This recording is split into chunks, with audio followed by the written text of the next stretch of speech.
Assalamualaikum warahmatullahi wabarakatuh. Apa kabar anak-anak soleh ibu semuanya? Sehat semua kan? Pada kesempatan kali ini, dalam pembelajaran pendidikan agama Islam, kita akan memasuki elemen sejarah peradaban Islam tentang kisah Khalifah Utsman bin Affan.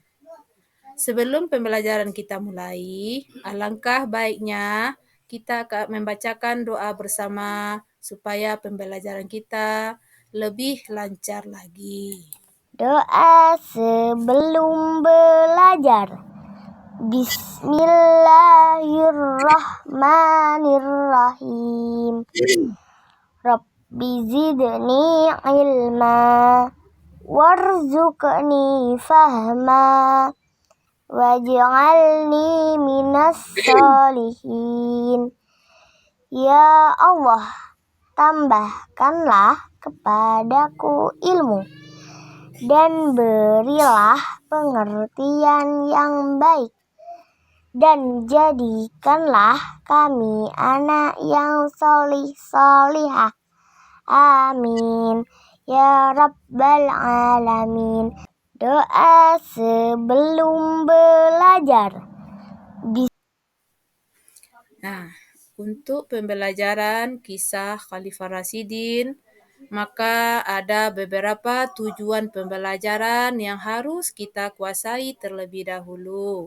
Di antaranya, Nana Ibu, yang pertama, latar belakang Utsman bin Affan. Yang kedua, peran Utsman dalam penyebaran Islam. Yang ketiga, kontribusi Utsman dalam pengumpulan Al-Quran. Yang keempat, kepemimpinan Utsman sebagai khalifah. Yang kelima, tantangan yang dihadapi Utsman. Yang keenam, keutamaan dan kebajikan Utsman. Yang ketujuh, pelajaran berharga dari kisah Utsman bin Affan. Selanjutnya, dalam memahami kisah Khalifah Rasyidin, Utsman bin Affan adalah salah satu Khalifah Rasyidin, pemimpin dan sahabat terkemuka Nabi Muhammad sallallahu alaihi wasallam. Mari kita telusuri kisah hidupnya yang inspiratif dan bagaimana ia berkontribusi dalam penyebaran serta penguatan Islam. Yang pertama, yaitu tentang latar belakang Utsman bin Affan. Utsman bin Affan berasal dari keluarga yang terpandang suku Quraisy di Mekah. Ia menjadi salah seorang terkaya di Jazirah Arab pada zamannya. Dia juga orang yang dermawan dan hasil kekayaannya itu salah satunya berasal dari hasil perdagangan. Utsman bin Affan masuk Islam pada tahun 613 Masehi, menjadi salah satu sahabat pertama Nabi Muhammad SAW yang masuk Islam. Istri dari Utsman bin Affan itu bernama Ruqayyah, merupakan salah satu putri dari Nabi Muhammad SAW. Selanjutnya, yang kedua, peran Utsman dalam penyebaran Islam. Utsman bin Affan sebelum menjadi khalifah itu memiliki peran yang sangat besar, di mana Utsman bin Affan menggunakan kekayaannya untuk membantu penyebaran Islam, termasuk membeli budak-budak dan membebaskan mereka. Selain memiliki donasi besar dalam penyebaran Islam, Utsman bin Affan juga merupakan salah satu orang yang menerjemahkan Al-Quran ke dalam berbagai bahasa agar tersebar luas. Kemudian lagi, peran Utsman, yaitu yang ketiga, pembangunan masjid, di mana Utsman juga menyumbangkan dana untuk pembangunan Masjid Nabawi di Madinah yang diperluas dan diperbaiki. Selanjutnya, kita lihat kepemimpinan Utsman sebagai khalifah. Utsman bin Affan menjadi khalifah, itu khalifah yang ketiga menggantikan Umar bin Khattab pada tahun 644 Masehi. di mana proses pemilihan Utsman sebagai khalifah melalui proses musyawarah, yang mana waktu itu ada 3 orang kandidat utama menjadi calon khalifah, di antaranya Utsman bin Affan, Ali bin Abi Thalib, dan Abdurrahman bin Auf.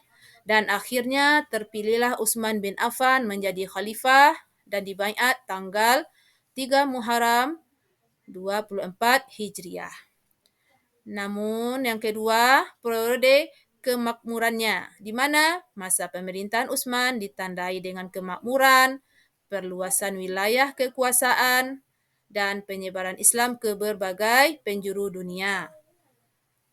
Yang selanjutnya, di antara kepemimpinan Utsman yang memiliki kemakmuran dan kejayaan, namun kejadian berakhir tragis dimiliki oleh Utsman yang mana pemerintahannya berakhir tragis. Beliau dibunuh oleh pemberontak pada tahun 656 Masehi.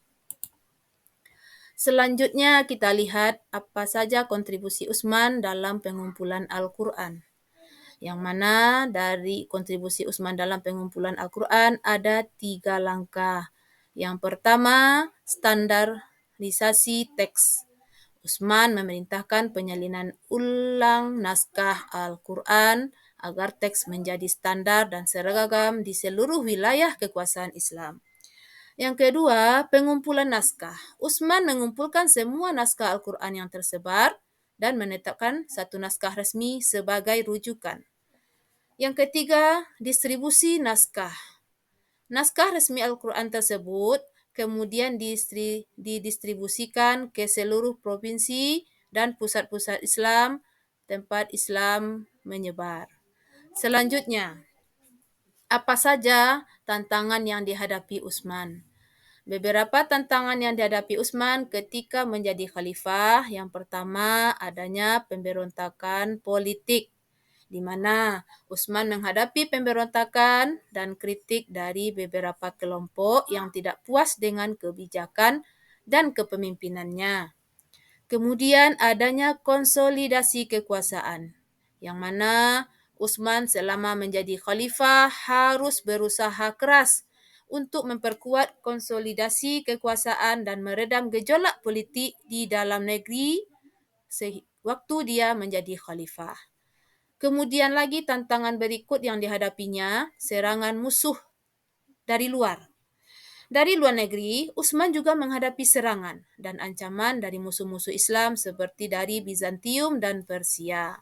Itulah beberapa tantangan yang dihadapi oleh Utsman selama menjadi khalifah. Selanjutnya, kita lihat apa saja keutamaan dan kebajikan Utsman selama menjadi khalifah. Yang pertama, dermawan dan pemurah.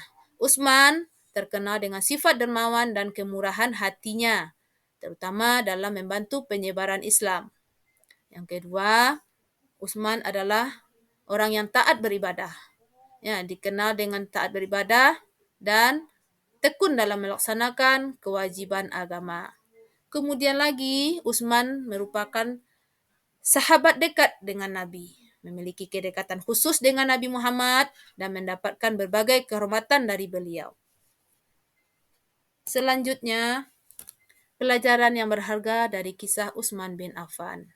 Dari kisah-kisah yang kita lihat tadi, ada beberapa pembelajaran yang bisa kita ambil. Yang pertama, kepemimpinan dari Utsman. Kisah Utsman tadi mengajarkan kita tentang pentingnya kepemimpinan yang bijaksana, adil, dan berorientasi pada kemaslahatan umat. Kemudian ada juga pengorbanan dari Utsman, di mana Utsman rela mengorbankan harta dan kedudukan demi kepentingan agama dan umat, menjadikannya sebagai teladan yang patut dicontoh. Kemudian lagi, Utsman memiliki keteguhan iman.